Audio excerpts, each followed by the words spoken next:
Ja. Ob der Träger habe ich vorn leert.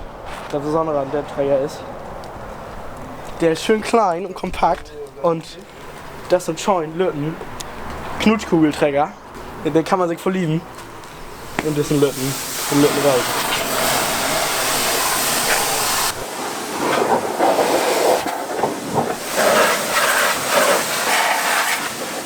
Wir werden vor 2 Jahren mit nur wacken und dass unser Camp leider abbrennt. Also hier ist halt geschmoltene Plastik von dem Pavillon, kann man noch sehen.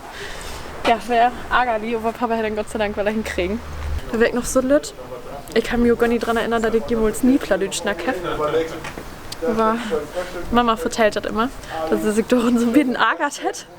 Aber ja, heute mag ich das gern und heute ist mir das auch wichtig. Finde ich schön, dass man das dann doch noch bringen kann, dass ich das doch mag und doch schnacken kann. Und ja, mag Spaß.